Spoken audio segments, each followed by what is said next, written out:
Call this meeting to order. Please join me for the Pledge of Allegiance. I pledge allegiance to the flag of the United States of America and to the republic for which it stands, one nation, under God, indivisible, with liberty and justice for all.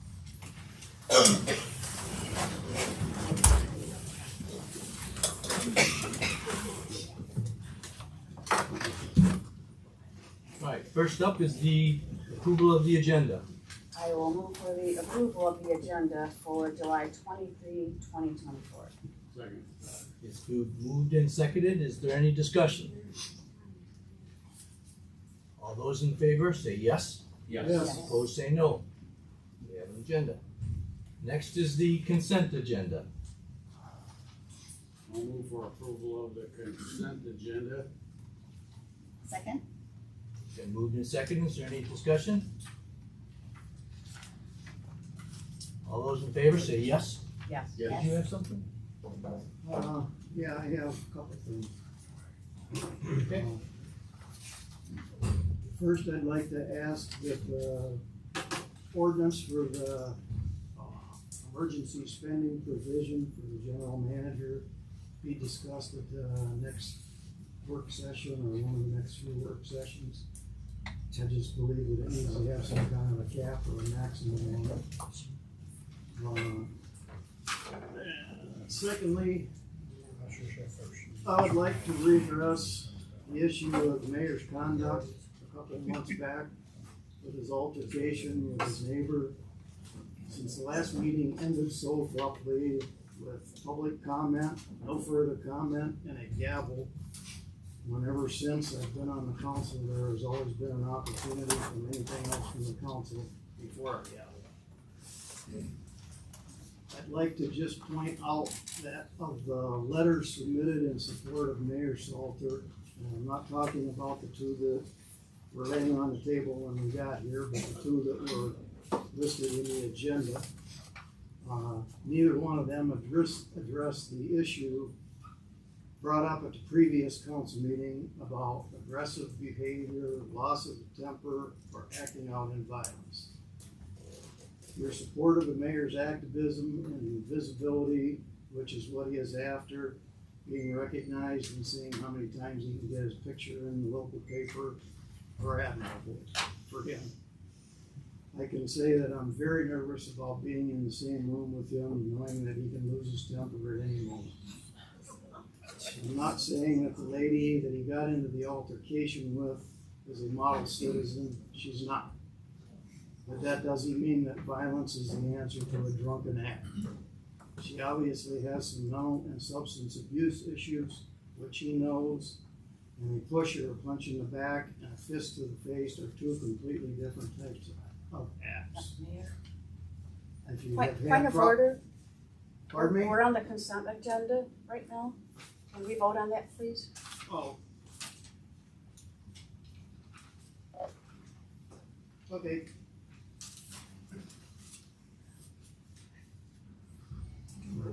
All those in favor of the consent agenda say yes. Yes. Opposed say no. We have a consent agenda. Now we'll go to messages from the mayor, council, and city manager. Start with the council. Tanya? Sure, I wanted to Can you mention. speak up, please? We Oh, can't hear. okay. Nobody can hear you out here. Okay, sorry. Volume up, please. Is it on? Speak The into system's your mic. on. Speak into your mic, It's to your right. The mic to your mouth. to your mic. Okay, I apologize. I'm supposed to be talking to council. I would like to talk to you as well, but I'm having a discussion with council, so I'm trying to orient myself this way to speak into the mic. Is that better? This way, just Yeah. this- Okay. Can people hear? Can you hear me? Okay, I'm sorry. So, I'd like to talk to you, but I can't face you, I'm sorry. So anyway, I wanted to mention that yesterday we had the first meeting of our senior advisory committee, which I've been in the process of setting up. We've got nearly a dozen people. Scott Brown was on last night. He can maybe say a few words as well. And we are looking at what we may wanna spend our senior millage funding on. We may keep it where it's at right now, but we have nearly 700 senior citizens, including myself, in the city, and so we thought maybe it'd be a good idea to reach out to our senior citizens to ask what their interests are, their needs. And so, we're going to be, putting out a survey, that's their first order of business. Second, we will be looking at how to distribute that survey, get it out to folks. And then last of all, we're going to be reaching out to the various agencies that we have throughout the county to make sure that up here in the north part of the county that we are connected with these agencies to make sure that their services extend here. So I've been inviting people right and left, and so I would continue to invite people to participate. You don't have to be a senior. Maybe you have a senior you care about, or maybe you just care about the fact that you might be getting to be a senior one day, if you're lucky.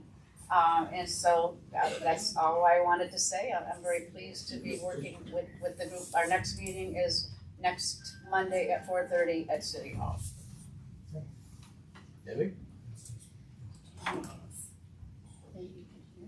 Okay, all right, so, with the packet, with the packet and the meeting minutes from last meeting, I noticed that my comments at the July 9th, 2024 Whitehall City Council meeting regarding Mr. Salter's altercation with his neighbor and my call for his resignation were not specifically included in the meeting minutes, so I am submitting them in this letter, with the request that it be included in the meeting minutes for tonight. And I will read it again. I want to address a matter that should have been addressed long before now. Many of us have been witness to the mayor's aggressive manner and easily provoked temper during council meetings. In May, he was involved in an incident where he admittedly punched a woman in the face and such that she fell to the ground. This was in retaliation for allegedly being punched by her in his back, which she denies doing. This display of complete lack of self-control, ending in violence, is simply unacceptable from a public official. It not only reflects poorly on him as an individual, but is damaging to our city, our council, and our community. This show of angry aggression sends the very dangerous message that such behavior is permissible when it is not. As representatives of this council and voices for our community, we have to address the issue. I want the mayor to take responsibility for this action. Therefore, in what I believe to be in the best interest of our community, I call for Mr. Salter to resign from her position as mayor from the council and from any board on which he sits. Several have expressed their support and comments in letters, and I don't doubt their sincerity and their applause for his behavior outside of these incidences. All those accolades, however, in my opinion, and from those I'm hearing from, do not address this serious issue or excuse the violent behavior. I continue to receive input from concerned citizens. Several have asked me why I'm not doing more. But to my knowledge, the only thing more we as council can do to address the situation is to censure Mr. Salter and call for his resignation. So, to formally address this situation, I would like to make a motion that the mayor be censured for conduct that's damaging to the city council and ask that city council call for his resignation. So, well, I need your advice on how to pursue that. You can make a motion and it can be seconded and I think I did. considered. I think I just did. Okay. So, I would second. is it, does it need to go, since the subject is the chair, does it need to go to, It needs to be called. should go to the vice chair who's not here, then to the secretary, which would be the clerk? Is that correct? Yeah, that can be done. Is there, There was a second. Yes. Is that a roll call or was it supposed to? Well, is there discussion? We have a motion on the floor, right? Yeah, There's emotions. Okay, the motion was seconded, and so it's on the floor for discussion, right? correct? Correct. Okay. So, What? So, I have a statement as well, unless you wanna go ahead, Tom? The only thing I was gonna say is that it might make sense to table this until all the comments have been done. Thank you. I wouldn't mind. Because Yeah, yeah. We have a motion on the table and it was seconded.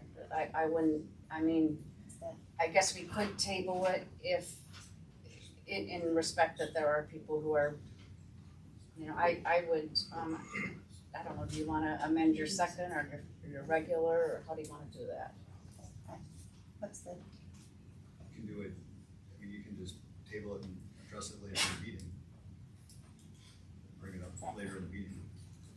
is that Does what that you're work at? for you? Yeah, I think so, I yeah, think that's a good idea. okay. All right, so do I need to do that? Somebody does. There needs to be a motion and a support to table, and when you table it, it has to be it's supposed to be brought off the table and acted on within the same meeting. Okay, so I will make a motion to table the vote on this until after we hear some more input. Is that fair? Second, You're talking input from us or input from public? Both, I think, right, are you saying both? Or, That's what all these people are here for. okay, Yeah. let's do it after all the people have talked.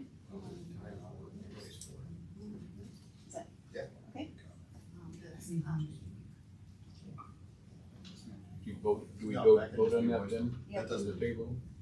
the table has to be voted on? yeah, yes, vote on it, but it doesn't have to be roll call. All in favor? Of Of tabling table. the, Table it. Aye. yes? Yes. Yes. No.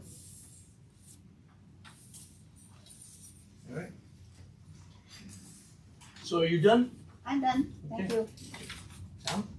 I have three things. First one being Walk the Beat was fantastic. And there were lots of people that worked very hard on that, but I want to call out Kevin Goff in particular for his leadership and an amazing amount of work that he put into that. That was a tremendous event for the community. So number two is at the last council meeting, we talked about several storm and disaster related topics, but I left here confused about several things.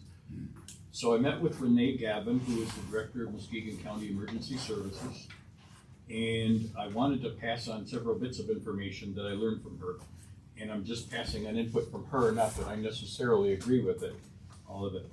But we talked a lot about sirens.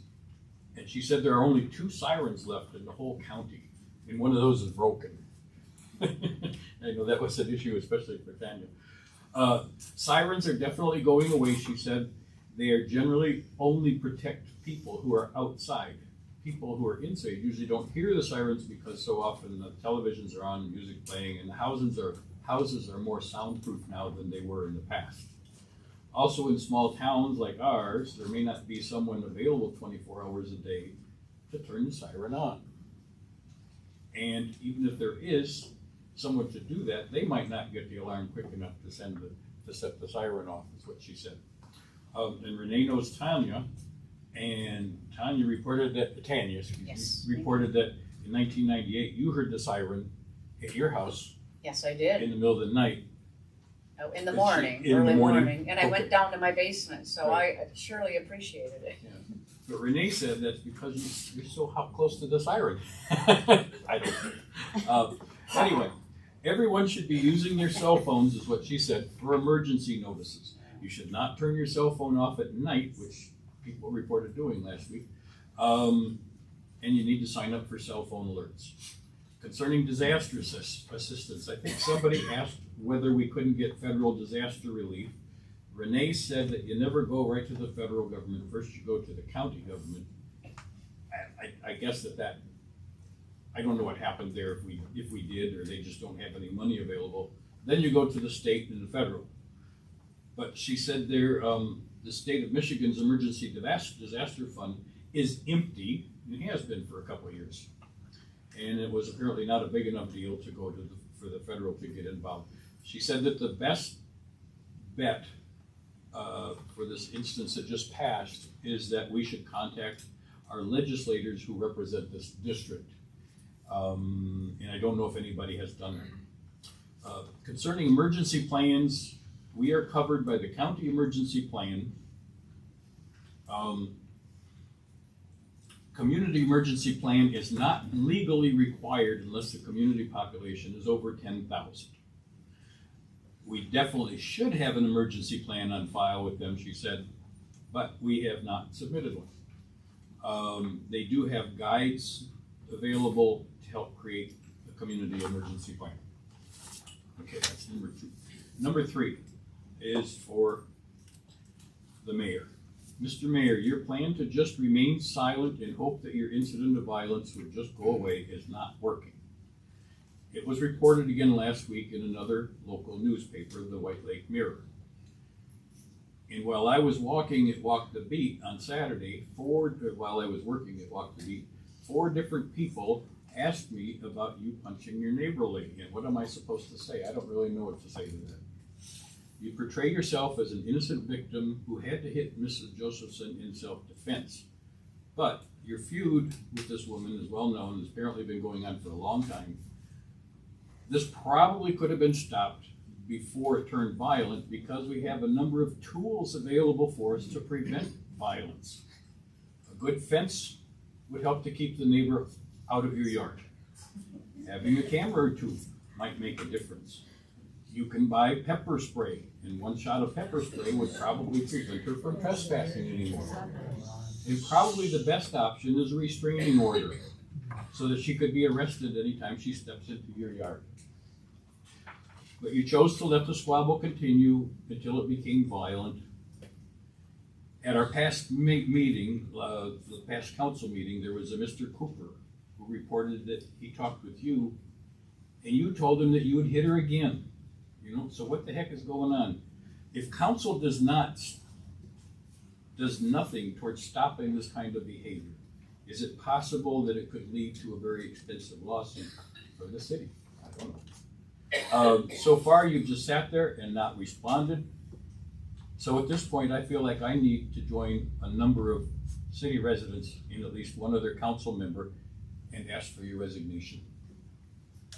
And I feel like when we are talking about subjects of this magnitude of importance, that our comments, it would be good to get the substance of our comments and report that in the next meeting minutes. And I'm done. Mayor, if I may, Yes. I was just talking to Brooke about that. If anybody's reading written statements, if you can give them to us, we'll make sure they're part of the packet and in the official record.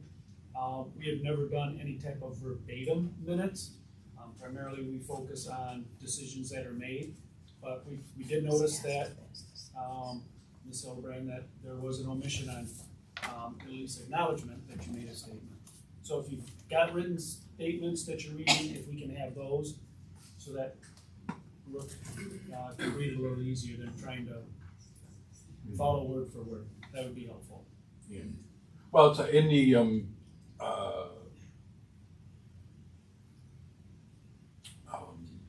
there are notes pertaining to the audience participation, the audience comments that kind of catch the substance of what they're saying. And Yep. that's kind of what I'm saying. And we would do that, but if you would be acceptable to give us your written statements, we'll make sure that that's part of the record. Absolutely. Scott? I'll just pick up where I left off at from before. If you've had a problem with this neighbor for years, you could always put up a fence to alleviate the problem. Or as our city manager and chief of police have told other residents of our city very unprofessionally, if you don't like it, you can always move. Also, in defense of myself and other council members who didn't show up to ask how things were going after the storm in the more devastated areas where only professionals and emergency personnel associated with the cleanup and the residents that lived there were allowed in, we were all just doing as we were instructed and staying out of the area where Mr. Salter had no business being in the first place. So at this point, in the best interest of our city, I again ask for the mayor to resign. That's all I have. Steve? I would like to, compliment the city on the response to this storm. Department of Public Works did an awesome job, are still doing an awesome job. They've been down my street 3 times picking up brush, and although there's still more, I'm not sure exactly, maybe Scott can let us know exactly how long we're gonna be allowed to stick brush out there and have it picked up. This is 26. 26, is that correct? That is Okay. correct. Because that has been just a lifesaver to have that brush picked up. It's been so nice, and they're doing a really great job. And also, as far as city spending on this, I think that this is the type of thing that we have this reserve for. And if we gotta spend whatever we gotta spend to get city streets and do whatever we gotta do to have our utilities back online and all that kind of stuff, then I think that's what we gotta do. And I just appreciate what the city has done so far. I think they're doing a great job. Thank you. That's it. City manager. I have nothing this evening, Your Honor. Okay, then we'll move on to public comment. Please step up to the podium, give your name. I guess I'll get up here first before all the other stuff starts. I want to talk about Martin Enos, 1421 Warner Street. The Preen and Newhoff guys parked in front of my house the other day, and he was yakking at me, and I said, tell me what's got left to do on the street. And he told me that they're just going to mill the street. And he says, I don't agree with that. It needs a full rebuild, because all we're going to do is mill it because not enough money. I kind of find that as inexcusable, especially when we just spent $300 grand to buy Big John's, $300 grand to build a pocket park. That could have been put into that street. That's a north-south truck route. It's not going to last with just a mill. And that's all I got to say. Is that correct? That is not correct. It's a complete rebuild. There are some areas that are gonna be milled, like primarily in front of the post office, but I mean, Warner Street, there is no road. It's gonna be a complete rebuild. Okay. So I guess the Newhoff guy didn't know what he was talking about.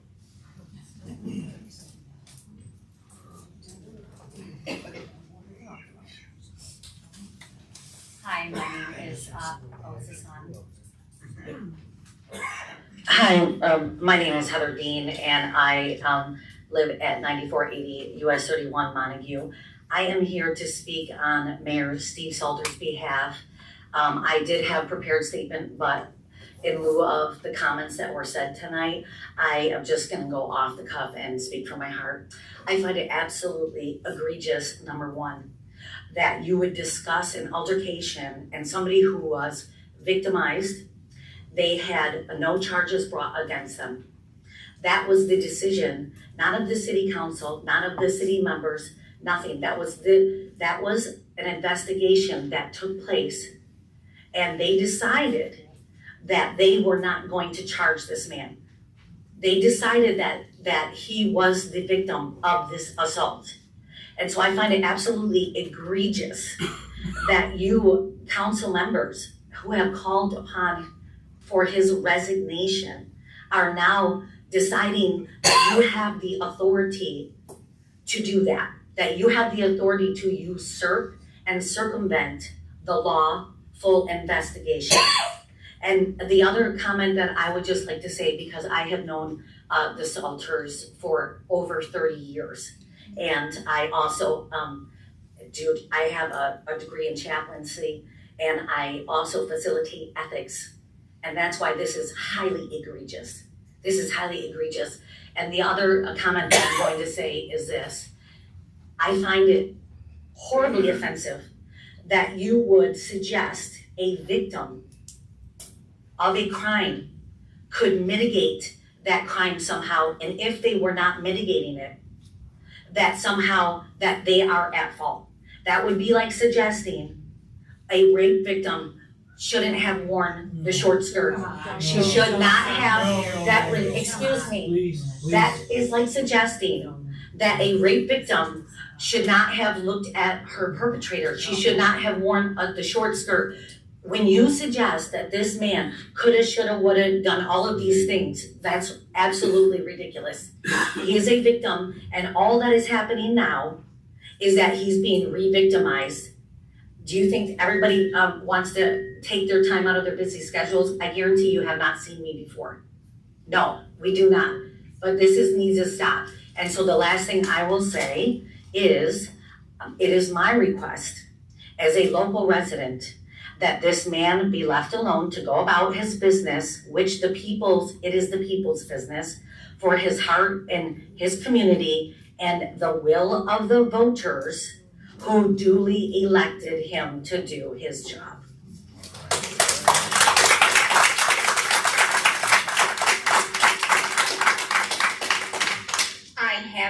My name is Sandra Dial, and I'd like to address the council.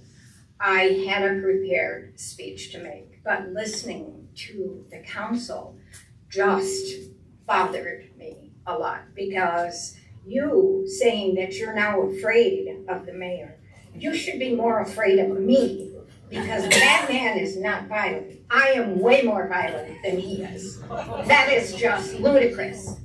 I think you guys are trying to railroad him, is what it feels to me.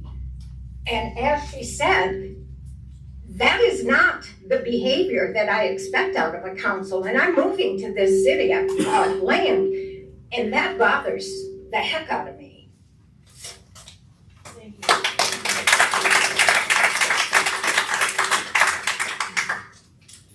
Hello, Kim Hardy, 1391 G Street.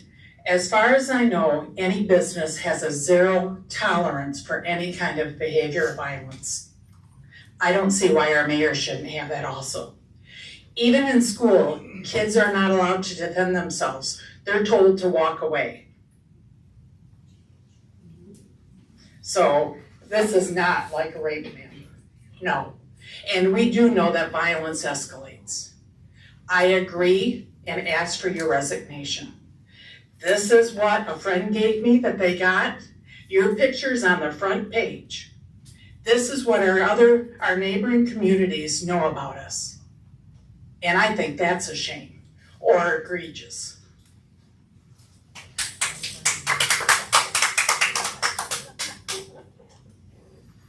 David Hostic, I live in Montague on Ferry Street. Longtime small business family from the area. I agree that any conduct of this nature on the beat, from a small business owner or whatever, it would have been railroaded right out of town.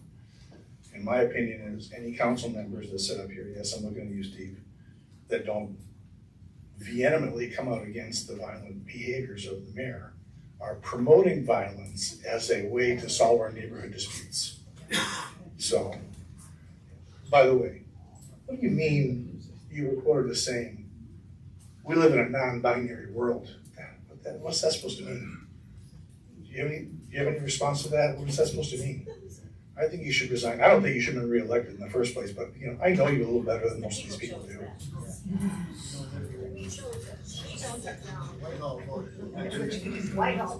Order. Tom Loman, 8725 Mead Street, Montague. Change the subject just a little bit. The White Lake Area Fire Committee would like to thank you for your support for this year's fireworks. All the bills were paid and we still have a little bit of money still left in there. You'll be receiving a letter in the next week from me, and the letter will be talking about how the Rotary ran the fireworks for several years and then they decided not to. And for the last 3 years, 3 to 5 of us have decided to keep the fireworks going, and we need your help. The site that we've been using is the Montague boat ramp, and because of the federal laws or state laws, the boat ramp has to be closed down through there. We're looking at other sites. We're also looking at other ideas. Should it be drones instead of fireworks? Should it be a light show? And again, we need your help. We need new members on the committee, we need some new ideas. We have already in the process of signing for 2025, and because 2026 is going to be a big year, 250-year celebration, it looks like everybody has already signed up for 2026. We may even have to move that to July 3rd. Again, if you have any ideas, we would accept those. If you'd like to be on the committee, we would like you. Thank you. Excuse me, sir. Why is the boat ramp going to be shut down? Or what's that about? I don't follow that. The boat ramp for the last 2 years when they put they shoot from a corner, but you gotta have 400 feet clearance. And that almost goes clear over to some of the area by the band shell. Okay. And so we've been looking at other areas, but we haven't found any. Thanks. Thank you.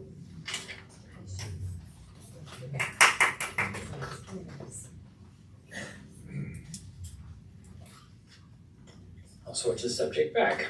Ladies and gentlemen of the City Council, hi, my name is Kyle Burnett. I married into the community some years ago. I'm a homeowner in Whitehall. I'm an investor in the greater White Lake area. So thank you for taking the time to hear me out today. I, like a lot of our citizens, stand here deeply concerned about the ongoing events involving our mayor, Mr. Steve Salter, and his neighbor. As I understand the documented facts of the case, for nearly 20 years, and I'd like to underscore 20 years, the Salters family, and I think this is putting it mildly, has had issues with a very unstable neighbor. Based on the years that I've spent with the Salters family and the evidence that I've seen has been shared with me, which is legal filings, judge-ordered mediation, arrest records, witness testimony, the list goes on. I'm of the opinion that this long-running issue originates from and is solely perpetuated from the other side of the fence, not from Mr. Salters. I believe that the Salters family has a long documented track record, in fact, of their efforts to try to help this troubled neighbor. This is adding up to decades of restraint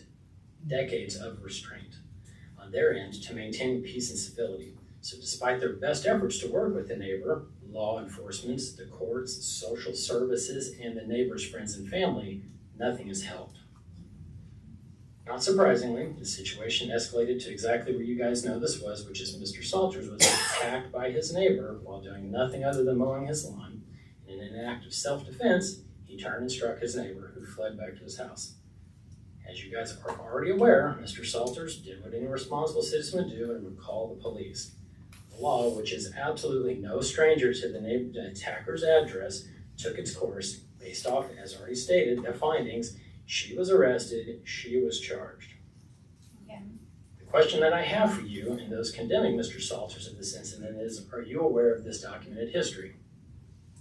The harassment that has been perpetuated against the Salters family. What troubles me deeply is that some of the community on this council are either lacking this information and context or have chosen to distort the incident as, quote, an unhinged man hitting a helpless elderly woman. From the facts presented in front to me and in front to you by other testimony, and evidence that's readily available to you, this narrative is factually inaccurate and it's grossly unfair to both parties. It's removing agency and consequence from the attacker while further victimizing this Mr. Salter and his family.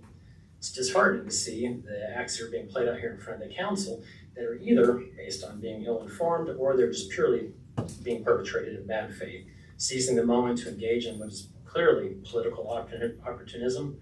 It's politically driven, trying to discredit Mr. Salters. Mr. Salters has done nothing other than steadfastly serve this community with integrity and dedication. And frankly, this is a bit of distasteful and transparent victim blaming that undermines Mr. Salters' long documented history of peacefully navigating this conflict with his neighbor, servicing our community at large. What's worse, if you'd like to talk about the precedent that it sets, this is telling people that our community leadership thinks that it's okay to tolerate harassment and abuse and vilify those who stand up against it. You must remember that your elected responsibility to ensure the safety and well-being of all citizens, ignoring and downplaying a violent attack on your mayor, culminating years of physical abuse, culminating in attacking your mayor and condemning him for his legally and morally justified self-defense and him and his family, is willful failure of both diligence and justice. To To put a finer point on it, it doesn't help either system and either citizen, and it's a betrayal of the very principles that you were sworn to uphold. I urge you to do the right thing, and that is condemn the aggressor and support the victim, Mr. Salter. Stand up for the man who's shown unwavering, decades-long commitment of selfless service to our community and all of the citizens, including his neighbor. Thank you for your time.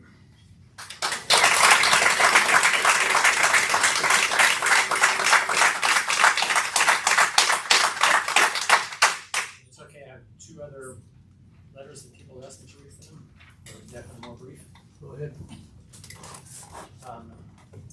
This is from Kathleen Quinn. I thought you got 3 minutes. You only get 3 minutes. 3 minutes for each letter. Criticize. For each letter. The council members read letters last time for somebody who wasn't here. Why can't we? You can. You can read a letter. Okay. Thank you. Use the microphone. On the side there, I can see the green light. My side, there should be a button right about. Ready? Okay, thank you. This will be brief. Thank you for your patience. This is from Kathleen Quinn, Whitehall resident. She says, I'm writing on behalf of Mr. Stephen Salter. My family has known Steve for many years. I know him to be an honest person. It's fine, I'll just speak louder. I know him to be an honest person, and I'm in total support of the community. That does not mean I always agree with all of his decision, but isn't that what government is all about? The personal situation is totally the police department matter and nothing else. You're not the police, and you should be totally leaving this in their hands. Mine doesn't work yet. How about now? Okay, we're back on. Pick up right where I left off in the interest of time. Personally, I could not have endured the matters that have come up many, many times before involving this person. While I do not condone the violence, I also believe that we are at a breaking point and knee-jerk reactions are what's following. I totally believe that this is what this was. That's Ms. Kathleen. Last one, very brief, and I'll get out of your hair. Sorry, this keeps cutting out. To the Town Council of Whitehall. This is from Charles Yeoman, 211 South Hanson Street. Oof. I live across the alley from Amy Josephine. This woman is a drunkard and is an example. Yeah, I think I might have to. Batteries might be dying out. Well, I'll just speak loud. So I live across the alley from Miss Josephine. This woman is a drunkard and an example of what years of alcohol can do a person's mind. I've heard her ranting and using racial slurs. She slams her back door so hard I expect it to come off its hinges. She slapped a member of our get-together we were having and knocked his glasses off. She uses filthy language around children and has been out of jail many times. She's no pillar of our town and would not, it's not a system you should be using as an example. That was from Charles Yeoman. Thank you for your time.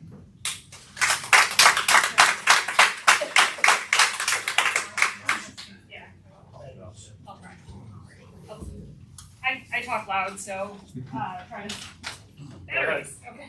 I actually have two letters as well. I have a letter from my dad that I'm going to read first, and then I have my own statements. So this is from my dad, Rick Dial. I have known both Steve and Leslie for 50 plus years. The last 5 years or more, he and Leslie have described ongoing issues with the female neighbor to the north. Leslie has told of verbal abuse to her in particular. Steve and Leslie have reported these to the Whitehall police with no resolution. A few months ago, things escalated to an assault by this woman. Undoubtedly, there is a police report on file, which I'm sure you won't get. Not sure. So there have been calls for Steve to resign. Was Steve excessive in his response to the alleged assault? If so, he should have been charged. He has not been. Either Whitehall police have been negligent, or more likely, or more importantly, his actions were justifiable. Is she a danger to herself or others? Has there been assistance in this regard to her? Has there been any urgent demands for such assistance? Have we heard anything? Are there firearms in the neighbor's home? Where does this escalate to? Political bickering should take a back seat to this woman's mental health and the public safety. And that's from my dad, Rick Dial.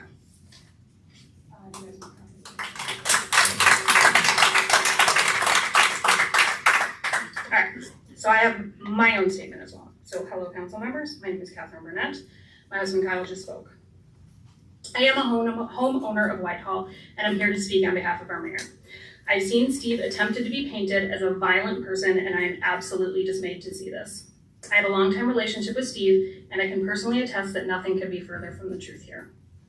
Steve worked with my dad at Helmet for years, and I would often be known to, as an avoidance of the school bus, walk from high school over to the plant they shared on Benson and Warner to meet my dad. I'm sure it's changed now, but there was a guard check at the front of the building, and oftentimes that post was empty. Steve would see me waiting from his post just up the hall, come and let me in and walk me to the lunchroom where I'd wait for my dad to get off work. He would often buy me a pop and let my dad know that I was there. That is the Steve that I know from my youth. The Steve I know from my adulthood is a wildly compassionate man who is often the first person to greet you when seen in public. Someone who will sit and discuss blues and books. A peaceful, kind-hearted man who will introduce you to new friends and bring together people from all walks of life. A man who is consistently working for the betterment of this community day in and day out, whether it be from forging relationships between Whitehall and other surrounding communities or from consistent bolstering of those community activities.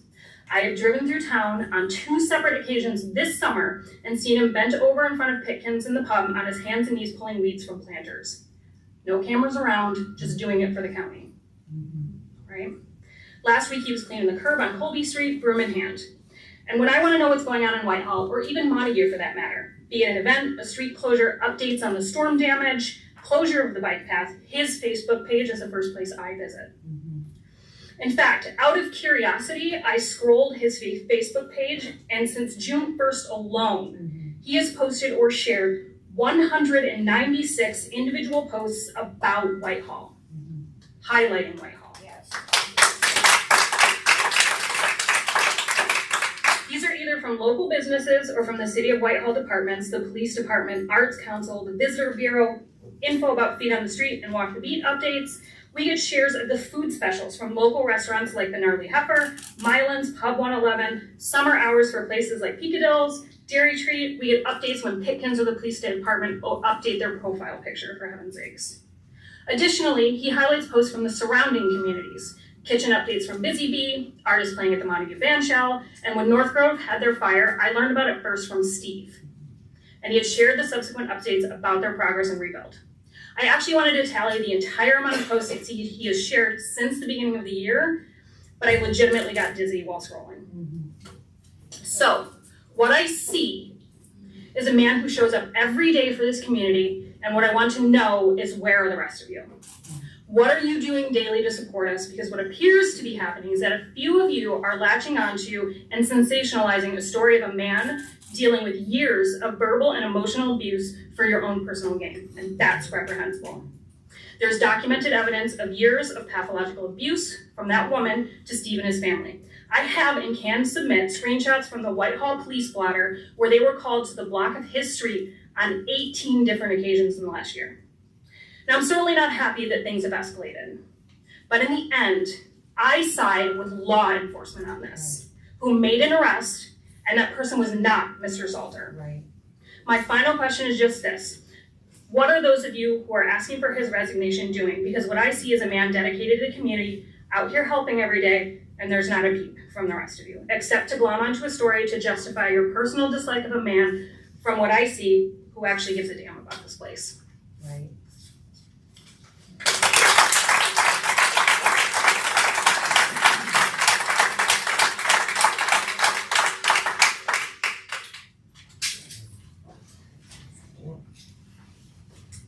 Heather O'Connell, 6569 Zeller Road. I'm here again, as I was last time, to speak up in support of Steve Salter. One of my questions after the conversation that has been had today is, we're discussing appropriateness in our workplace here at the City Council. The amount of money that we are wasting on this right now, the amount of time that you're asking of our City Council and the people that we pay for this is such a waste. Or we could be working on the other things, working on our emergency services and things that have to get done here. We've had this investigation. The police have done their job. We need to let them continue to do the job. If we have issue here, my issue is with Muskegon County. How many times can this woman get arrested for the same thing, the same abuse over and over, and get cut every time, get released? Nothing is done. If we want to take blame up and have issue with some sort of what's going on, why are we not going back to the source of why is she getting let out? Why is she not in rehab? Why is she not getting the resources she needs? Why is it Steve's job as her neighbor to get that? We're being angry at the wrong system that has failed her. It isn't here. The system is over there. With that being said, I was given a couple letters that I would like to read on their behalf. First off is from Maggie and Gregory Maxey at 1011 South Coast Circle, Whitehall, Michigan. The letter states, we know of Mr. Steve Salter before we moved to Whitehall due to his work with the Killer Blues Project. Mr. Salter raises money to put headstones on our departed blues and jazz musicians who pass without a grave marker. He is known throughout the blues and jazz community for his charitable works. We were pleased to learn Steve Salter was the first elected mayor of Whitehall. He welcomed us to the city and has always been a great advocate for this city. Mayor Salter is a great promoter of local businesses in both Whitehall and Montague. Mayor Salter is easy to find as he is always trying to improve the city by picking up trash, watering petunias, sweeping up the splash pad, and checking up on city projects. His mission is to promote to the city of Whitehall, making it an attractive place to live and work. The recent closure of North Mears on Monday evening has been a great success for both the young and old to gather and enjoy the North Mears common area. The current situation for which you council members considering the removal of Mayor Salter, a duly elected official, is premature.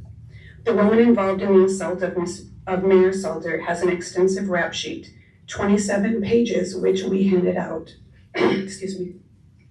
The police responded to the recent incident, and their evaluation was to arrest Miss Josephson.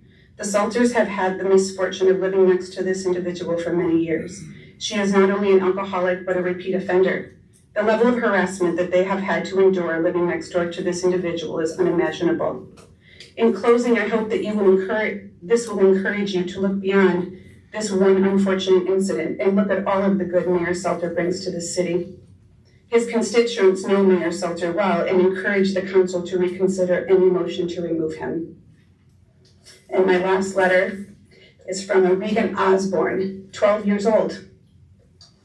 She writes, and I am reading this as written, so bear with it. Mayor Steve is the most kind-hearted old man I know.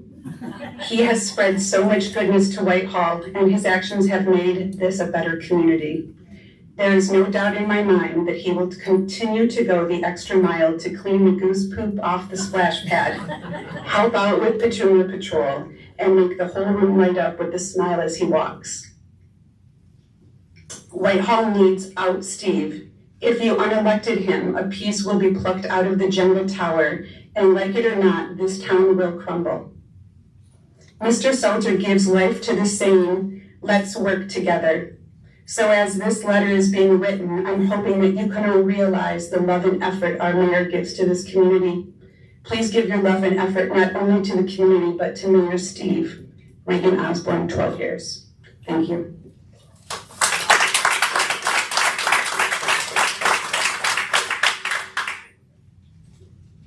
Hello, my name is Carol Schramm. I'm a homeowner here in Whitehall. I have a formal letter, but I'll just go off the cuff.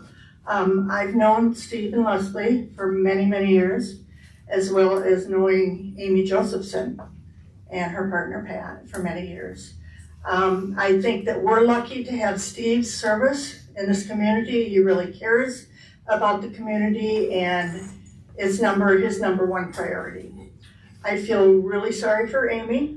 I knew her in her younger days. She was popular and pretty and normal. She wasn't born with any intellectual disabilities, but her alcohol use, overuse, has caused her to make bad decisions, lose her judgment.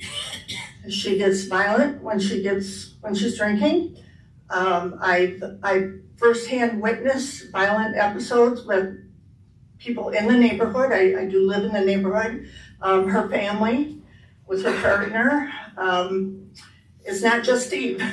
It's a lot of people involved. And I would like to just ask how many people here think that they would not do anything to defend themselves if they were physically attacked by someone.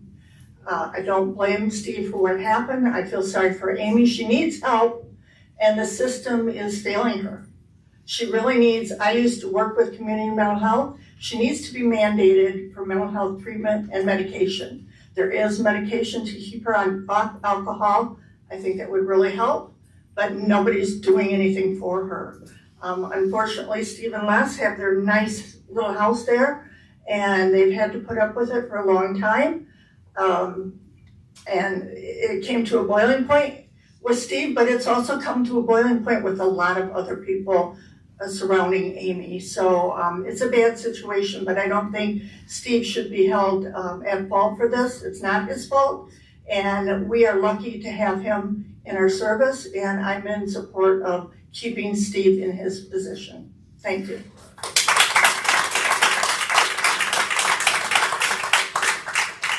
David Hostek again. I think I have maybe a minute and a half of unused time. I'd like to reclaim from my previous comments. You know, we asked for a formal statement from the city, from Salter and from the city manager, as well as I believe from law enforcement here a while back, and we have got zero, nothing. There's been completely dead silence on the whole entire matter. And the way that the city has, or especially Mr. Salter has presented this to the community, or not presented it to the community, is exactly what has raised such feelings that there's been a big cover-up going on. In fact, what I'm told is the initial police report was heavily redacted, and then later, once it was later unredacted, it appeared that it had been rewritten. So think of it however you want, that I think that there's been a very bad mismanagement of the entire situation, and if there had been extenuating circumstances that justify this man's behavior, which I don't think there's any justification for what he did, then why are we having to wait weeks and weeks for it and find out through public comment at the council meetings? Why is that? Cover up, why is that? Why? Why are you speaking for a second time when others are? I had unused time. Thank you. Hi, Cream McPherson. Actually a newer, probably only lived in this area for about 6 years. But I have to say, this gentleman here that we're bringing up things that are hearsay that you've heard, other things. I personally have watched Salter in a situation where a gentleman sat down and was very aggressive towards him about when I introduced him as, hey, this is our mayor, you can talk with him. Well, what party are you from? Steve says, I'm not from a party, I'm a mayor elected by the people. If you have something to talk to us about our city, I'm willing to talk to you. And the gentleman wouldn't let it go. Salter stood his ground, was very calm about it, and really, really showed me what a great gentleman he has. Now, one other point that was said today, Mr. Brown, saying that he has no business walking in an area that's just been under damages like that was done. What is his job? And what is your job then? To not know what's going on in your city as a council member and not being over there to talk to the people in their city? That is your job. And I would expect you guys all to maybe even go together in those areas and make a special time to go down there and check it out when it's just happened. And that's all I have to say. Have a great day.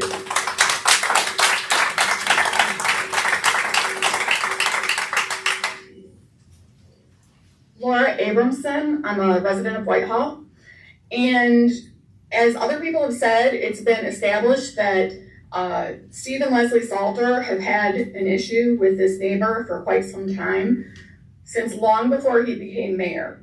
So we don't have a mayor problem here. We have a resident problem. We have a problem of a resident being abused by their neighbor, and it's targeted serial harassment, and it's a criminal justice issue. If you've ever been the target of serial harasser and abuser, especially one with substance abuse issues, you understand that eventually you're likely to be in a position in which you're going to have to defend yourself physically. As a survivor of this type of abuse myself, I was able to divorce my abuser and move a few hundred miles away. The Salters don't have that luxury. When the abuser is your neighbor, who is in close proximity to you, you have to rely on law enforcement to handle the situation. I'm disgusted that as Steve and Leslie Salter have had to navigate dealing with this abusive neighbor for years, members of Whitehall City Council have used this as an opportunity to settle personal scores and petty political differences by asking for his resignation. To be clear, Steve and Leslie did not invite this person into their lives. Council members need to know this is not your job. Stay in your lane. This is a legal criminal justice police matter. I would be saying the same thing if it was anybody else as mayor. Please stop exacerbating this abusive situation. Most importantly, the mayor is not in an appointed position anymore, but he is an elected official. There's a process for the removal of an elected official if a situation should warrant it. That's why we have recalls. It is not at the discretion of this board. You do not have the authority to undermine the will of the voters of Whitehall. In short, stay in your lane, do your job. This is not part of your job. Thank you.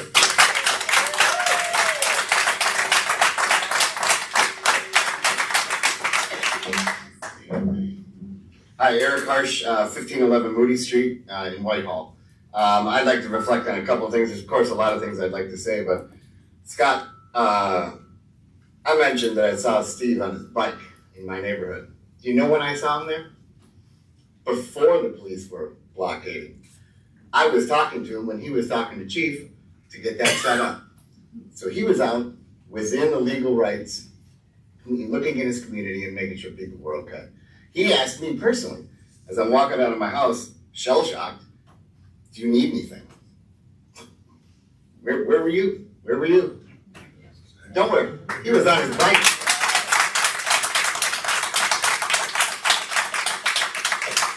I'm not going to speak about Steve because he knows how I feel about him. He's a great man. Everybody knows he's a great man. He does his job well. If we could stop having community meetings like this, maybe we'd stop taking pictures for the paper.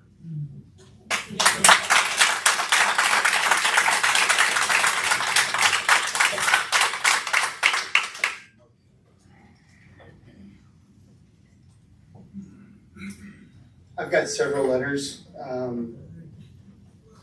Citizens of Whitehall, council members, thank you for your time today. The first letter is from Mike Byam. We need your name and address, please. Pardon me, Mark Vandeveld. I've got a request. I want to make sure everybody has their 3 minutes. We have a lot of people, but if there are letters, is it okay if you just say pro or not pro, just to? No, I don't think so. I think it was fine for council. I mean, that's my opinion. Yeah. I don't know. Excuse me, I wasn't done. What I'm trying to say is that I want to make sure people in the audience have appropriate time, and if you're going to bring several letters, I don't know, we've done that in the past. I didn't necessarily support having folks read letters during their message, so I didn't agree with that either. So it's just sometimes it's helpful, and we've done that in the past where if you've got 3 letters and people are still sitting there, that you just say this. Okay, all right, stop. Tanya? Yeah, I had the floor. No, you don't have the floor. Yes, I did. You don't have the floor. This is public comment. We're going to allow people to read letters. That's right. Okay, but then hopefully we will keep to the 3 minutes like we usually do. We are going to allow people to read letters. Thank you. I did think I had the floor. I'm sorry about that. Thank you very much for your time. Again, my name is Mark Vandeveld. The first letter I have here is from Mike Byam. I'm writing today in support of Mayor Steve Salter. Our community is fortunate to have numerous active and engaged leaders like Steve Salter. This contributes to what makes Whitehall such a terrific place. However, Steve's nonstop efforts to engage with the people and places of Whitehall is superhuman. Everywhere you turn, he is visible in sharing these interactions with the broader community. He goes above and beyond. Steve's hands-on approach has added to Whitehall's positive momentum and elevated the pride many have in this great city. Whitehall is fortunate to have a leader like Steve as our mayor. Sincerely, Mike Byam. This one's from Dana Parker. Dear Whitehall City Council, It has recently been brought to the attention of our beautiful White Lake community that the fairly elected mayor of Whitehall is being asked to resign. As a member of this community, I would like to offer up my thoughts on this.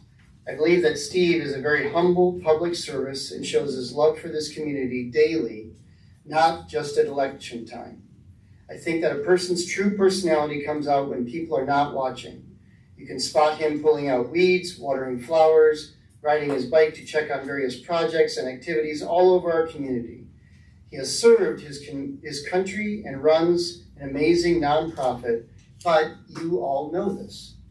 What you don't know is he is part of my and many others' chosen family. I've seen how he cares for his family, how he loves animals, how he takes care of all of us in this community, brings a sparkle to his eyes. It's evident he is a passionate person. He unfortunately has been dealing with a dark presence in his life that has been forced upon him that he has no control over. Every person has a right to defend themselves, and in this, he has been proven to do absolutely nothing wrong. I believe this matter should be put to rest tonight so that a great leader and friend can continue to do what he does best, and that is to take care of our community. I believe this country has enough resentment in it right now, but laying this to rest will allow us to keep some of it out of our paradise. Sincerely, Dana Parker.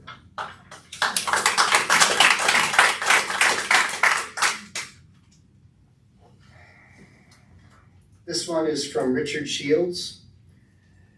Dear members of the City Council, my wife and I have owned a home at East Hanson Street and have spent significant time in Whitehall over the past 7 years.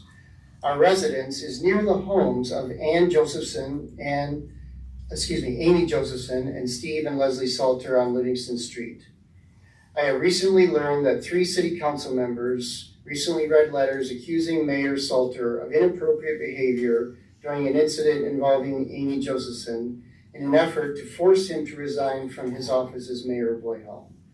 After speaking with Steve and Leslie about the incident, I discovered a public social media post by another City Council member pointing at the mayor's disgraceful behavior, inviting comments that would help get the word out about the despicable act by an elected official. That's all in quotes. Please allow me to share 3 brief observations and my own conclusions in support of Mayor Salter. 1.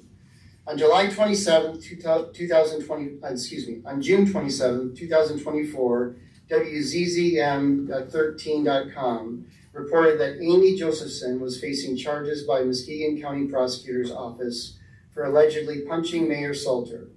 Steve Salter will not be facing any charges for acting in self-defense, according to the prosecutor's office. Number 2, during the last 7 years, we have personally witnessed aggressive and inappropriate behaviors exhibited by Ms. Josephson towards the Salters and the public, presumably while intoxicated. This includes screaming at the Salters from her yard and at the intersection of Livingston and Hanson Streets, placing large rocks in the middle of Hanson Street, presumably in an effort to slow down traffic, and other behaviors such as yelling and screaming between Miss Josephson and her domestic partners during all hours of the day. These behaviors have regularly disturbed the peace in the neighborhood. During our time in Whitehall, we have witnessed nothing but welcome, kindness, hospitality by the Salters as neighbors and friends. We see them present at local events, and they regularly volunteer in activities to improve our community. I am also aware of a long history of verbal abuse behavior exhibited by Amy Josephson toward the Salters that have been met with nothing but restraint and patience. In conclusion, I see this attempt to attack Mayor Steve Salter's reputation as petty and unfounded, both from a legal and a general conduct point of view. I would ask how many of you might have behaved while minding, I would ask how any of you might have behaved while minding your own business on your own personal property. While striking anyone may not be the best desired result, I maintain that any reasonable person might react similarly when being struck from behind by surprise, whether it be inflicted by a hostile neighbor or a stranger. I believe that the three council members have better things to accomplish than to single out the mayor over this incident. The next one is from Dave Osborne. Dear City Council members, the purpose of this letter is to document my unwavering support for City Mayor Steve Salter. In my opinion, Steve gives 100% of his support to the city as is shown by his actions. He has recommended, supported, and still volunteers for numerous projects within the city. One of my favorite projects that Steve suggested and helped implement is the splash pad for the local children. Steve continues to volunteer to clean the splash pad daily. I know this for a fact as I have assisted with this on occasion. Steve and Leslie also volunteer for the Petunia Patrol, watering the plants in the city during the summer. It has come to my attention that there are a couple of city council members that are attempting to remove Steve as mayor because they say he has violent tendencies. Anyone that knows the history of what Steve and Leslie have endured with a neighbor that is mentally unstable knows what they have dealt with. These people that are calling for Steve to resign should read the police logs regarding this person. That's where you'll find the truth. After several years of harassment by this individual, Steve was assaulted in his own yard by this person, and he defended himself. Furthermore, Steve was not charged with anything. As I understand it, the neighbor was arrested for trespassing and assault and taken to jail. What would you have done in this situation? Maybe you should live next door to this person for several years and see how that works for you. What I find interesting is that the two members calling for Steve's resignation have run against Steve for the position of mayor and lost the election. Kind of sounds like sore losers to me. In my opinion, these individuals are bent on causing chaos to remove Steve from office so that they and their supporters can advance their own agenda, rather than working together as Steve is promoted from the start. I also know that there was an attempt to take a vote during the last meeting to oust Steve immediately. Being that Steve was elected by the citizens of Whitehall, it is my opinion that these individuals would need to get petitions signed and coordinate a formal recall vote. The City Council does not speak for me in this particular situation. Should anyone want to speak to me regarding this letter, please feel free to contact me, and it's signed Dave Osborne. I have more. This is from William Scott Miller. City Council, I live at 1421 South Mears Avenue. Some may have seen an overview of my house on Fox 17 News. Mine is the green one with the tree through the roof and the crushed car in the driveway. I am writing today to thank Scott Hubler, Chief Squires, and the Whitehall Police and Fire Departments for a daily presence during our time of natural disaster. That group secured the scene and restricted access from the curious so that those of us impacted could start the process of cleaning up. Everyone was professional and courteous. My apologies for being a little grumpy those first few days. I would also like to publicly acknowledge and personally thank Mayor Steven Salter for being the only city council member that stopped by to talk to me, ask me how my family was, and to offer any assistance that we may need. When you are standing in the middle of the destruction and the mayor takes the time to stop, it really sends the message that he cares about this community. During the week that I spent at home clearing brush, it was not uncommon to see him out in the community several times a day. Thank you, sir. I am submitting this email as I don't know if I will be able to attend the next council meeting. Respectfully, William Scott Miller. Here's his address, etc. This is from Rusty McBride. I am new to the community and glad to refer to it as my adopted hometown. As a resident, several members of the community were there to create a warm, welcoming environment. Steve Salter was one of those persons. Steve was always free with advice, history lessons, and insight into the community. In addition to that role, he is always on the move in the community to pick up trash, sticks on the bike trail, sweeping the water park, and more. He is a great role model of service to the community that he loves. The assault on Steve is a terrible event that should not be discounted. The attacker, through freedom of information, has a long police record in Whitehall going back to 2004. The victim of the assault should not be judged by gender roles, rather for what they are, a victim of the assault. It is okay to disagree with the mayor, but is disrespectful to judge a victim as defined by the visiting police officers. I write this letter to show support for the mayor and the victim of the assault. Regards, Rusty McBride. I have two more. One's from someone else, one's mine. Mine will be less than 3 minutes. I grew up in Whitehall. This is from Debbie Williams. I grew up in Whitehall after living away from Michigan for most of my adult life. About 4 years ago, I made the decision to move back to Whitehall. I'm proud to be from the area, and I'm happy once again to be able to call Whitehall my home. I heard about the events that happened at Steve and Leslie's residence on May 30th. Then I heard about the council members who spoke against Steve on July 9th. While I respect your right to an opinion, I think you are way out of line to use this as a reason to speak out against Steve, our mayor, and I find it particularly awful that you would go so far as to suggest that he resign. You should all be ashamed of yourselves. Steve is a good person and a good mayor, and I support him. Please set aside whatever issues you have with Steve and stop attacking him personally. He doesn't deserve this kind of treatment. Instead, please work together for the benefit of the city, Whitehall, and its citizens. Thank you, sincerely, Debbie Williams. And finally, I have my own. Members of the City Council and citizens of Whitehall, my name is Mark Vandeveld. I watched on July 9th as 3 City Council members spoke against our mayor and asked for his resignation.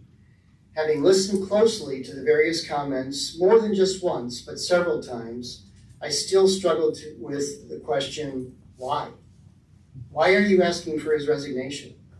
Steve was elected by a majority vote to a second term, and he's proven to be a strong, selfless, and energetic leader and a servant to the community. So why?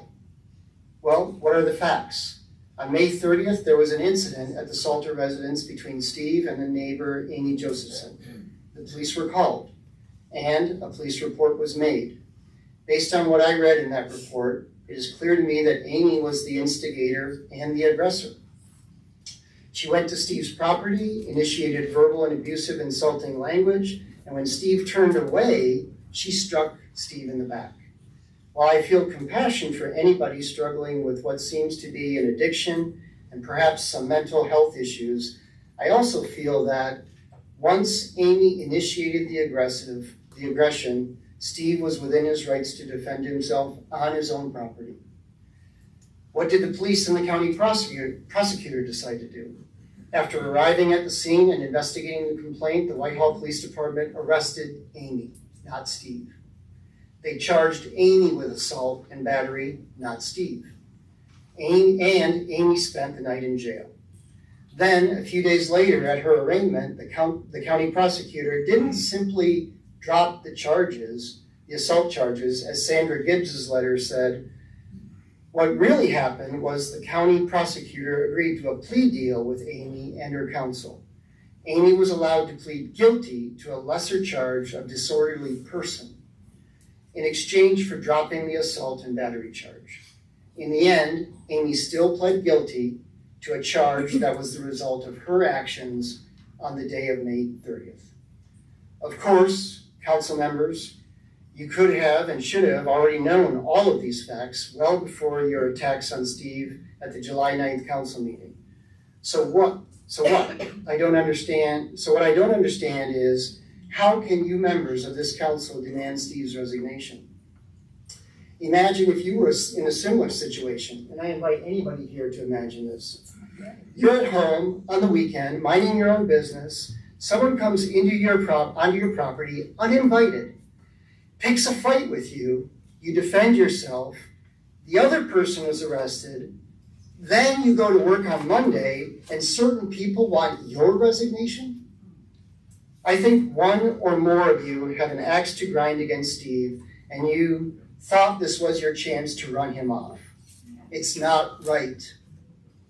Mayor, I hope you don't resign as mayor, or on the council, or on one single committee that you're currently serving on. You are good for this community, and I want you here and out there on those committees looking out for us. Council, respectfully, given the facts in the police report combined with law enforcement's handling of the disturbance, I'd like to ask you all to completely stop your efforts to obtain Steve's resignation and return to more pressing and worthwhile Whitehall city business. Thank you.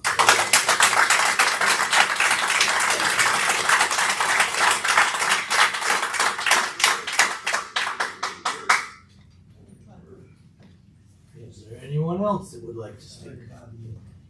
My name's Larry Watts. You? Excuse me. Sorry. My name's Tom Nielsen. My wife Kathy and I have been residents of Whitehall for 40 years. We've known Steve and Leslie for almost that long, as our girls grew up together. I'm here to support Steve. Everything I want to say has been said in spades very well by many people. But I want you to know that we voted for Steve and are very happy with the service he's given the city and the enthusiasm he's shown for the city. He's the only mayor since we moved here that keeps us informed daily about ongoing projects. That's a real positive thing. He continuously speaks of working together for the benefit of the city and making it a more attractive place to live and raise our families. He's passionate about promoting social activities that draw people from surrounding areas. We need his level of enthusiasm to help make Whitehall a destination and not just a gas and fast food stop. I believe that this current call for our mayor's resignation has little or nothing to do with his relationship with a difficult neighbor, but stems from pre-existing differences of opinion. I don't know when or why it began, but I think it's time to stop the petty infighting and move forward. Yes, we voted for Steve and would do so again. The residents of Whitehall elected all of you with the hope of expectation that you put us and our town first on your agenda. I think Steve does. Thank you.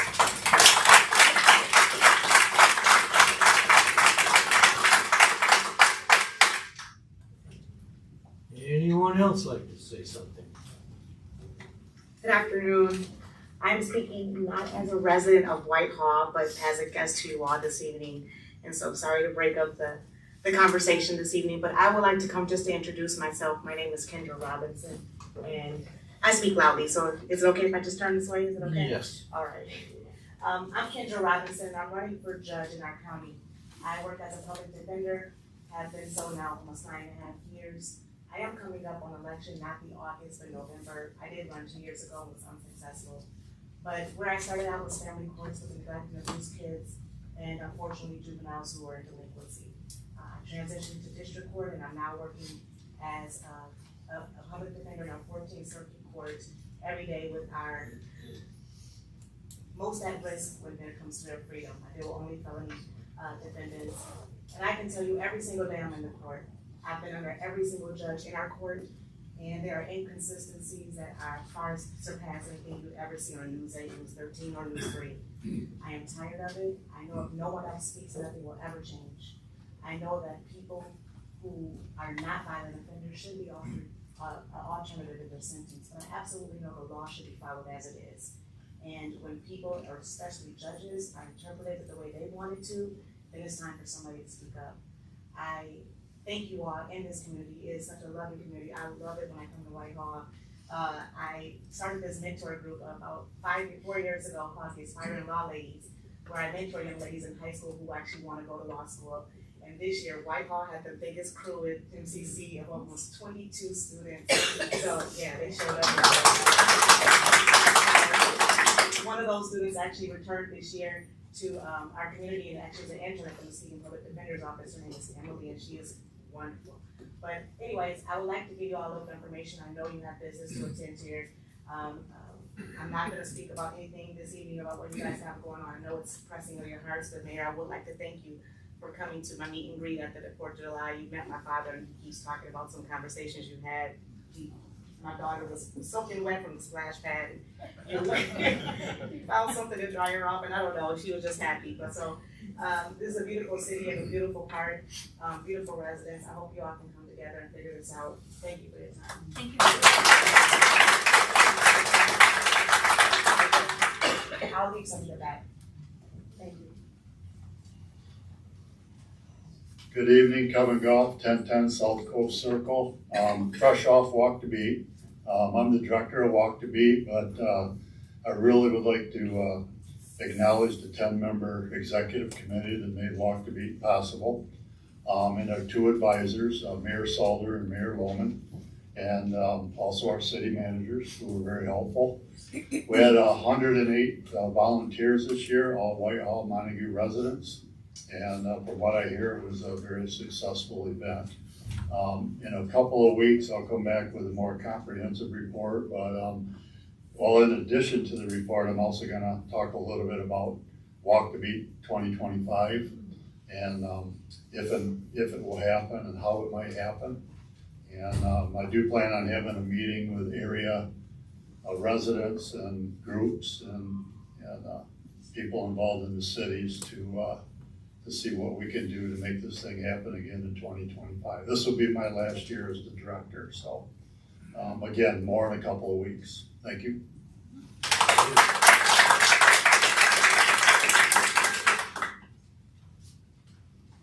Anyone else?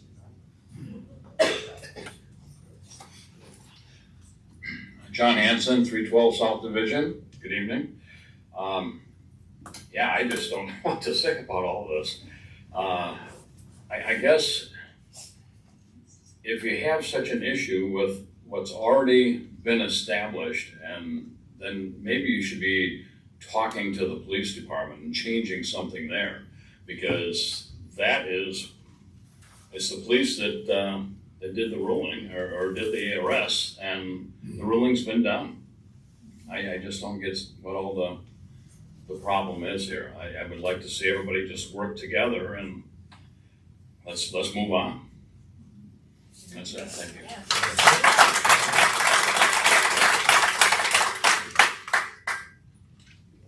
Is there any more public comment?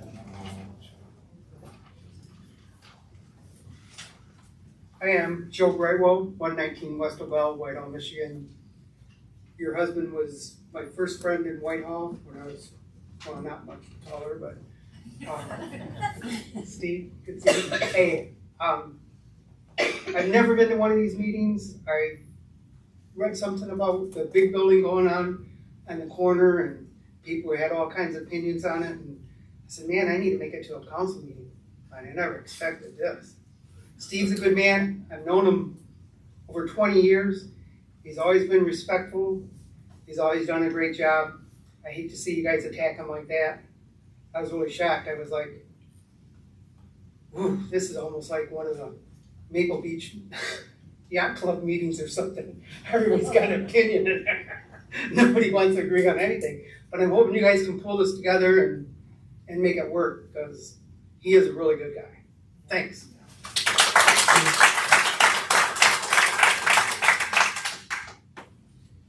Any further public comment?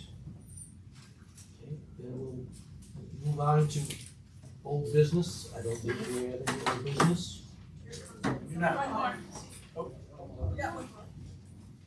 Okay. Yeah. Okay, sorry. Yes. Make your comment. Cheryl Lohman, wife of the mayor of Montague. Steve and Tom and I and Leslie have always been, in the last few years, part of the 4th of July parade, the Christmas parade, and every time I meet with Steve, I say, we are a member of the common unity, community, common unity. And I just ask all of you and all of us as the members of the White Lake community, Montague and Whitehall, to work together to bring common unity. just please work together for common unity. Thank you. Thank you.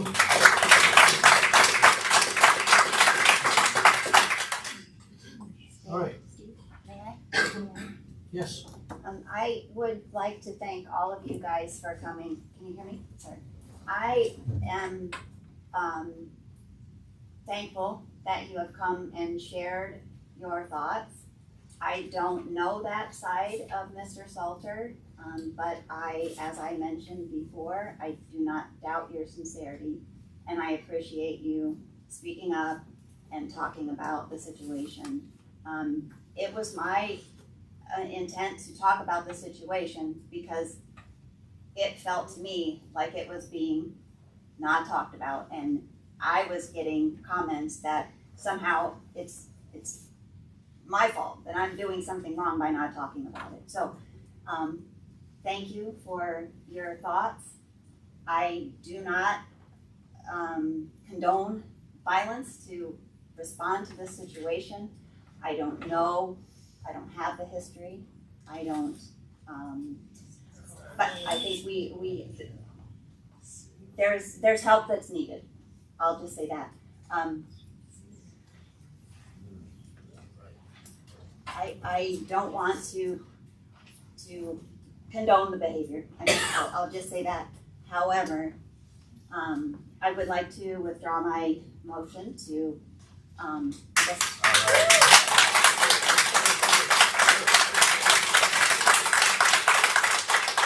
first of all, withdraw my motion to table which one do I have to do first? Because we've got two on the table.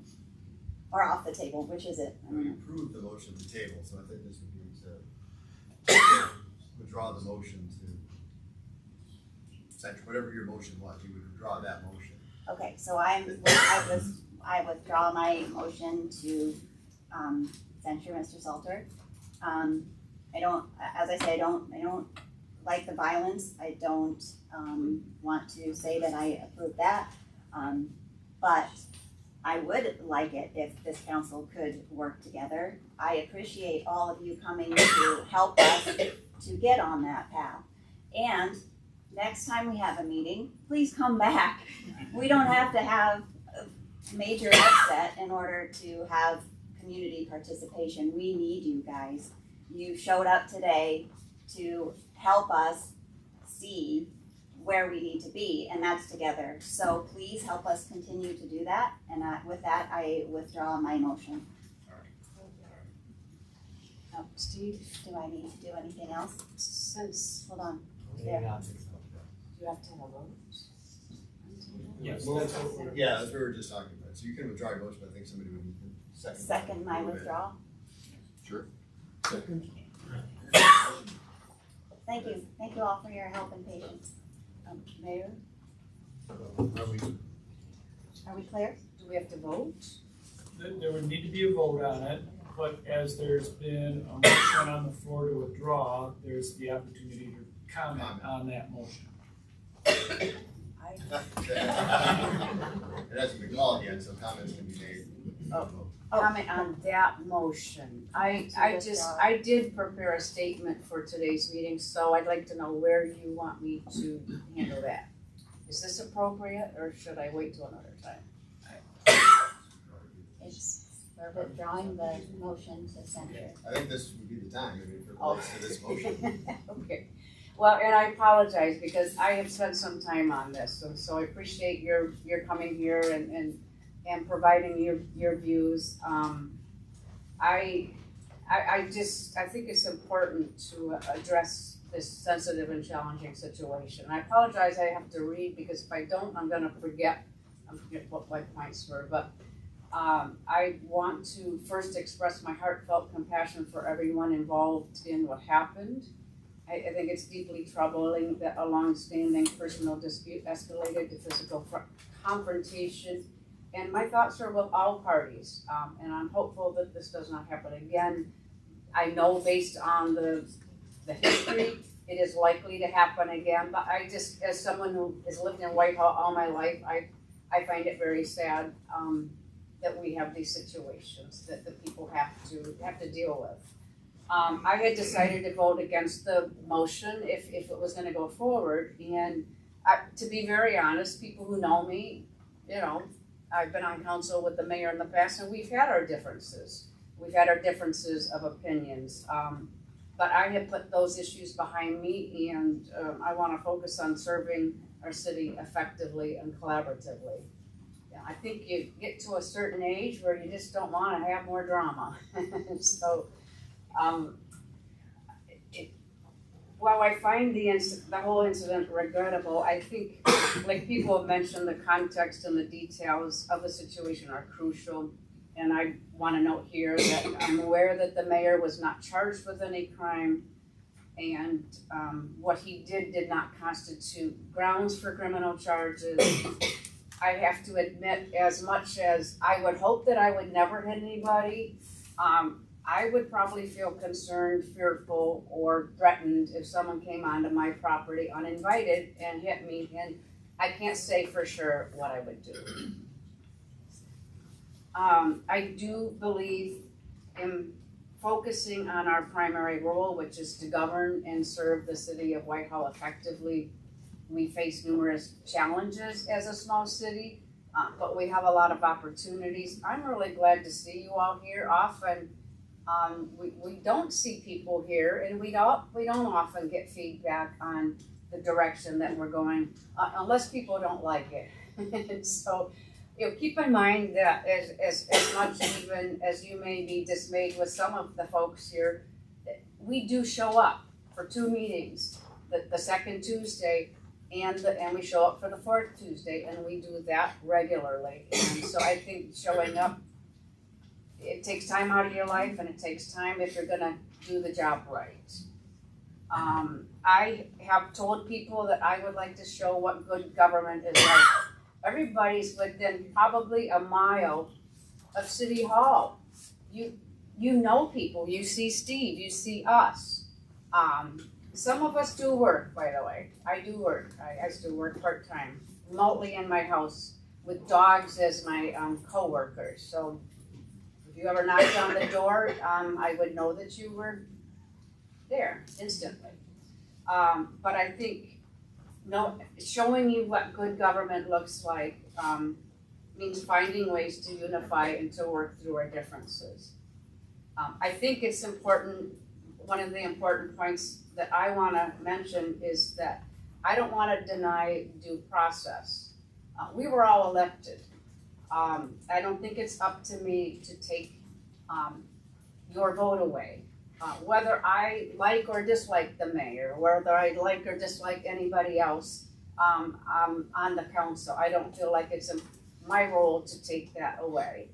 And I just want to say that I'm committed to fair process, stability, the overall well-being of our city, and I would ask us, everybody on council, to make a commitment to treat each other respectfully and civilly in our meetings and without. I think that's important to us. I think it's important that we need to show that we're elected leaders. We should be examples.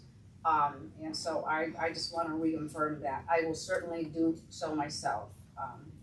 I think more than any time in my memory, this is needed at our community level, and I think I'd like to see us build our community up and make it strong, working together. But I really want to thank you for coming. And I didn't mean to be rude to you. It's just that normally we do allow people 3 minutes, and we don't allow people to read like 5 letters. So just know you've got a little special time there. So. Is it all right if I talk for a second too? Go ahead. All right. And I don't have my thoughts prepared here, but from my standpoint, a lot of the problem from the very beginning was that we didn't know enough about this, about the situation. Now, I knew that the squabble with the neighbor had gone on for a long time, and it's kind of a funny, I mean, that's as much as I knew. The thing is, and I have always appreciated the amount of time that Steve spends out in the community. used to see him quite often when I was walking out at the splash pad and so on, and that's a great thing. The one thing that I would say is, in my messages have kind of focused on this before. Steve, I think if you had brought this out earlier, instead of it being hidden, or whatever it's been, covered up, whatever it is, the lack of information has added a lot of the problem to the situation. Now that I've heard that the issue with this lady has gone on for 20 years or whatever, that she's been repeatedly arrested and so on, I tend to think that a lot of the problem is on the part of, I don't know if it's local police or the county courts or whatever. That's another way that this situation could have been avoided a long time ago, in my opinion, from what I've heard now. And, you know, so it's kind of unfortunate that it's evolved to this point. And one thing that a few people have mentioned is that they elected Steve to do the job and so on, and that's true, but they elected us to do our job too, and I thought that we were doing our job the right way. My homework shouldn't be that I have to go and read police reports. I should have been able to get the stories from the city manager, from the mayor. So anyway, that's kind of my thinking right now. But it's not going any further. I do appreciate everybody coming, and I guess that's what I have to say. Any further comments? Mayor, if I can, Yes, please. since there were some pointed comments made just now, I am obligated to respect the law and the privacy of certain individuals. There was no reason that this incident involved any official city business, and we are, again, bound to follow the law and respect the privacy. All right, it's always up to the persons involved to reveal whatever they want. And to say there's a problem with the police department, I take offense to that. Police investigate and report to the county prosecutor. It is up to the prosecutor to make any determinations as to any fines, jail time, or any other activity. So the police department has always acted appropriately and professionally in this instance and all instances in the city. That's what I don't know if it's the police or the courts or whatever. There's somewhere a lot you of said the problem might be with the police. It is. Okay. All right, anyone else? I have a comment. Yes. I really didn't want to talk on this subject at all, but I was just gonna let everybody find out what my vote was when it came up. But, in my opinion, this shouldn't have been brought out as it has been. The police handled the matter, and the one who was responsible for it was charged. If I was on a jury, I would listen to both sides and make a decision. We're not in that position. The people in the city of Whitehall know what happened is obvious here today. Now, if people want to remove Mayor Salter, that's why we have elections. And we are not here to do that as a city council. That's not part of our job. So that's really all I have to say about it. I probably would have disappointed some people by not voting to do that, but that's the way I feel about it. If I was on the jury, I'd make a decision. I'd listen to both sides, and the police did not charge them, and the prosecutor did not charge him, because there was nothing to be charged. And I agree with how the police handled it, and I'm happy with how that all turned out. And that's all I have to say about it. So is there a way that we can alleviate Steve's torture in the future? Really, or is it gonna happen again? Is there a way that we can, the prosecutor can be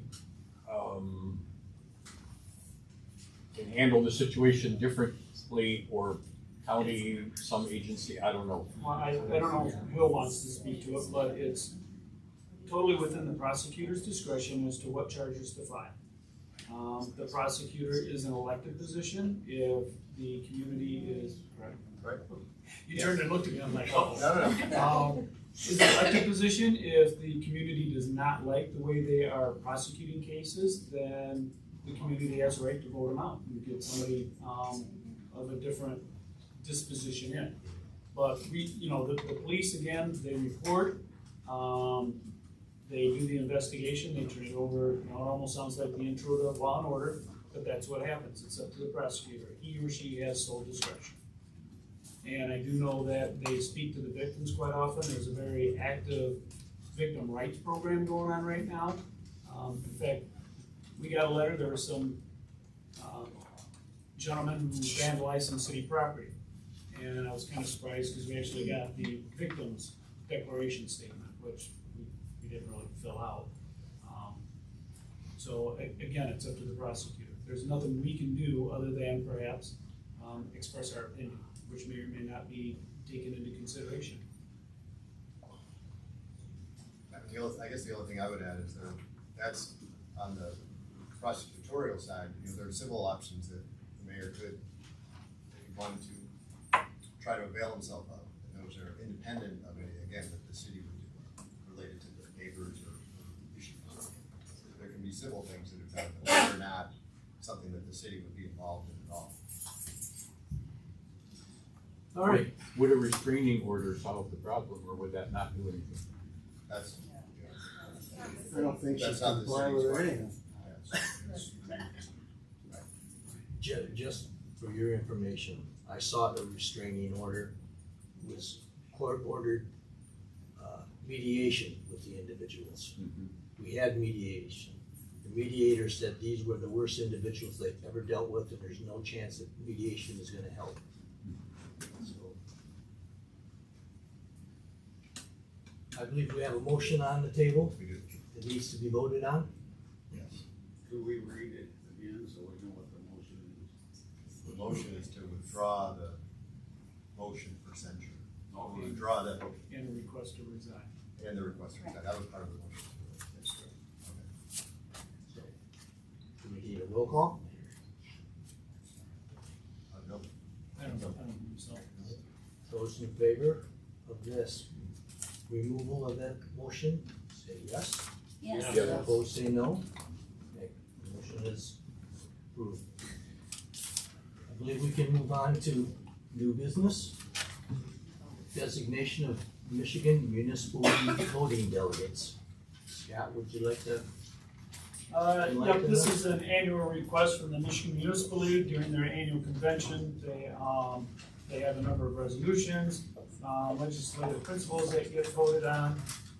And they typically ask every one of their community members to designate a voting delegate and an alternate. At this point, I don't know if there's any council members that are interested in going and willing to serve as the voting delegate. It's a relatively easy process. So if there are no council members interested in going, then we would just pass on this. I potentially could be interested, but I was hoping maybe Scott would go. No? Don't have the time, sorry. Okay, well, potentially, but we have to vote on it. Yeah, we would, if you're potentially thinking about it, we would potentially appoint you as the voting delegate. Okay, potentially. This would likely be the same person that's going to the Mackinac Island. Yep, that's where the voting takes place. Okay, so if we approve this appointment, then Councilwoman Miller, the person going to Mackinac will rest. Correct. I wouldn't mind going, but I'd like to kind of go along with somebody and just pay my own way, but I like the MML meetings. I haven't been to one in a while. Yeah, so Well, appointment of a council member as the delegate and an alternate doesn't necessarily limit, I think we only budgeted for one to go. I know, yeah. One and spouse. We typically, the spousal expenses are pretty much deductible. So yes, we do, encourage a spouse to go. Well, if Debbie and I want to go, is that, can we split it? I can probably do one car, right? Drive with you for 4 hours? Your microphone's still on. Oh my. We could do a budget amendment, cause I don't know if the prices have actually come out yet. So we'll see if we can do both of you within the budget, or 3 or 4 of you. There were some restrictions placed on this. But yeah, if you two are considering, and nobody else here tonight is considering, then one of you can be the delegate, one can be the alternate. And that would take a motion from council. Can we make it? Yeah, you guys can. Yes, you can. So when would we make this motion? Right now? Yep. Okay, well, I'll make a motion that we appoint Debbie Gillibrand and Tanya Kabala as our, Debbie as the delegate and Tanya as the alternate. Second.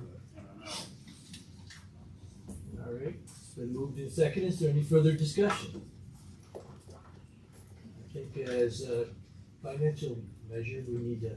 No, as far as the appointment of the delegate, Okay, there's yeah, no so then, finances involved. all in favor of that, say yes. Yes. Opposed, say no. Motion is approved. Next is the White Lake Community Library street closure request. I will move that we, approve closing, Slocum Street at the library's request, as described. I need to say more? Second. Moved in second. Is there any discussion on this? I went through it last year. I I did? think you were there too, weren't you, Yes. Steve? Yes, I I was. thought it was kinda neat. Yep. So, all I really gotta say about it, I mean, I support it, so. Any further discussion on that? All those in favor say yes. Yes. Yes. Opposed say no. Next is resolution 2425, appointments policy. Make a motion to adopt resolution 2425, appointments policy. I'll second. Been moved in second. Is there any discussion? I think we've had plenty of discussion. For many weeks. Then, is this a roll call? As a resolution, Okay. Brown, Yes. Hillebrand, Yes. Signinga, Yes. Deemer, Yes. Kabala, Yes. Salter. In the budget negotiations in June, this council voted to remove funding for the mayor to be a member of Rotary. The Rotary Club's four-way test is a 24-word set of questions that can be used as moral compass for making decisions in both personal and professional settings. Is it the truth? Is it fair to all concerned? Will it build goodwill and better friendships? Will it be beneficial to all concerned? The answer is no to every one of these questions in regards to this resolution. Therefore, I am voting no. Okay. Next up is public comment. So tonight's been pretty interesting, learned a lot of things. Debbie, thanks for rethinking your thoughts and whatnot. I asked you a question though, before you got here, or before you spoke on the 9th, did you review your notes? Did you review your notes? Did you reread it and kind of practice, or at least brief through it? Yeah. why wouldn't you have looked into the facts? I And believe before we that. brought up all of this is 2 weeks I'm not at the band shell enjoying the community. Because of something that turns out to be law. It's personal. Why? You asked for a guy's resignation from something he's prideful of. We all spoke on that. Why? What do you, I mean, that's a lot. Do you agree? That's a lot to bring forward. I appreciate your comments, thank you. Yeah, okay, all right, it was kind of stunning. I mean, Tom mentioned, Mr. Singer mentioned that he didn't know for the facts. But you were supportive. Well, the police found him not guilty. The whole thing, my feeling on that is that the whole thing could have been a lot easier, could have been resolved weeks ago if it had been out in the open and. Between you guys, yeah, within a community, within your offices or whatever, however you guys live here. And that maybe you should have asked him, Steve, what's this and that about? would have protected everybody's privacy better than certainly what this was. Scott, did you know the facts of his incidents? This is 20 years of verbal abuse. I've heard about it, yeah. You heard? Did you investigate anything before you decided to put this man's pride on the line? Yes. Okay, thank you. Good. I'm glad. I just don't condone violence, period. I can't agree with you more. I think hitting someone is awful, but I think 20 years of verbal and No excuse. You stand. Thank you. I agree. Any further public comment? John Hanson, 312 South Division.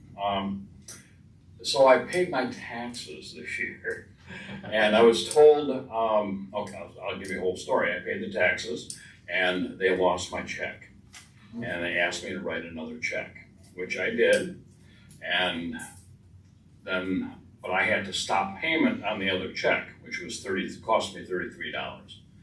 And the office said that that would be brought up at the meeting tonight for my reimbursement of the $33.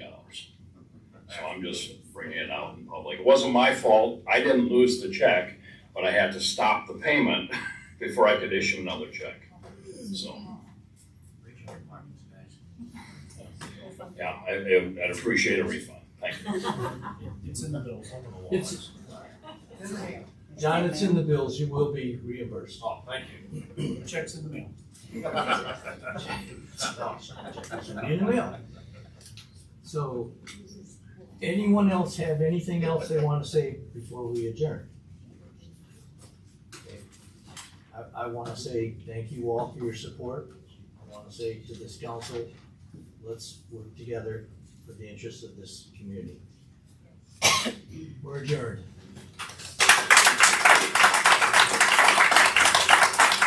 I'd like to speak to you too, Steve, but I want to talk to you first.